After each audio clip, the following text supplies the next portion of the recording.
Why Apple products are so expensive. Apple this year became a $1 trillion company, and suddenly you need at least 10 Benjamins to get the best new iPhone or the big iPad Pro. In 2016, the iPhone 7 started at $649. 3 years later, Apple's flagship iPhone cost 54% more.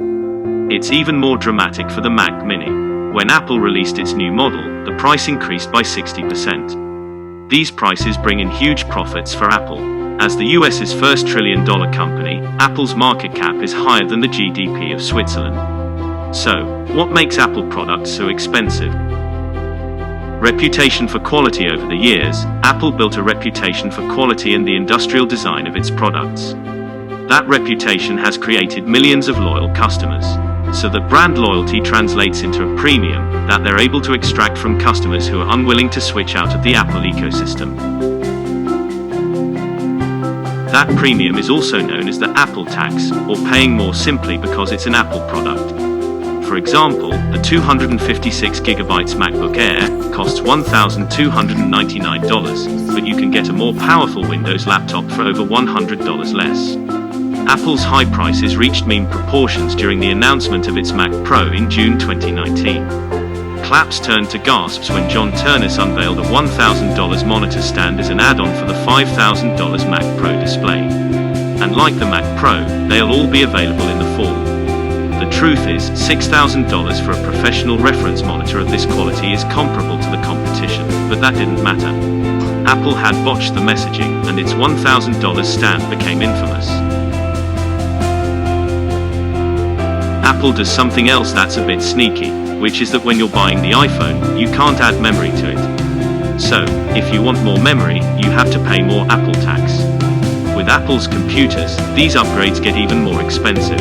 If you want a 13-inch MacBook Pro with 512GB of storage, you have to pay $400 more than the base model. And Apple's accessories also have high premiums compared to non-Apple products, like its $129 keyboard or its $79 mouse. Even Apple's cables cost more. Apple has kept its proprietary Lightning connector while removing useful ports, like the headphone jack and the SD card reader, forcing consumers to buy expensive dongles like its $39 SD card to USB-C reader. But are these products worth the premium? Apple loves to talk about its innovation. And iPhones have added great features, like OLED displays, faster processors, and thin bezels, but competing products have many of the same features. The components that go into making a smartphone is fairly standardized. Sony competes with Apple in smartphones, but all of the camera sensors that go into an iPhone are made by Sony.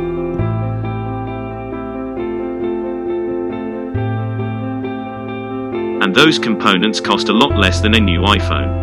As a comparison point, the Galaxy S10 Plus is about $420 below materials for a price of $999. Something changed when Apple released the iPhone X.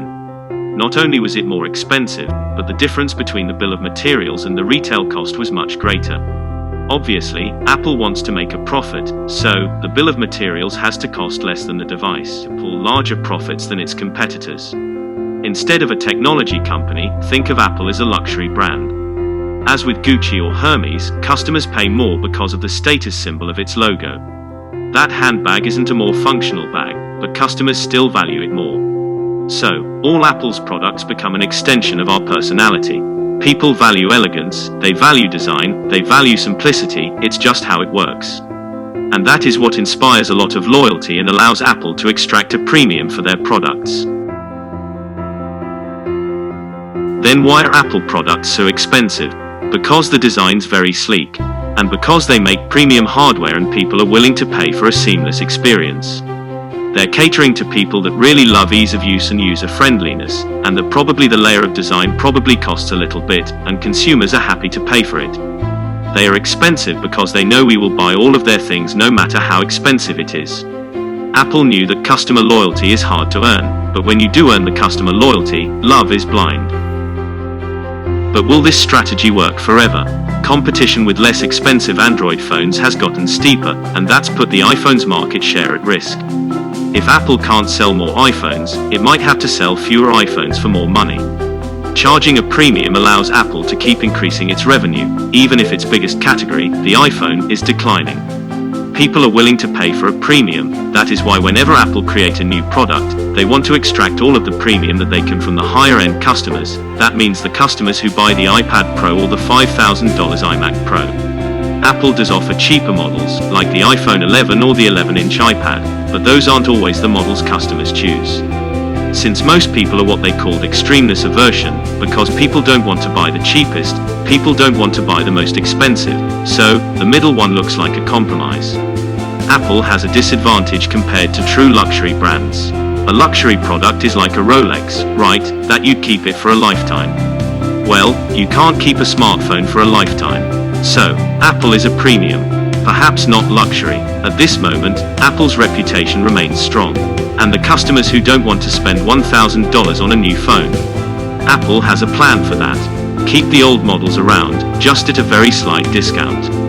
But if Apple wants to keep its loyal customers, its innovation will have to keep pace with its premiums. Wait a month after one of Apple's launch events before buying anything new. If the product does not appear to be very revolutionary, it is a safe bet to save your money by waiting another year.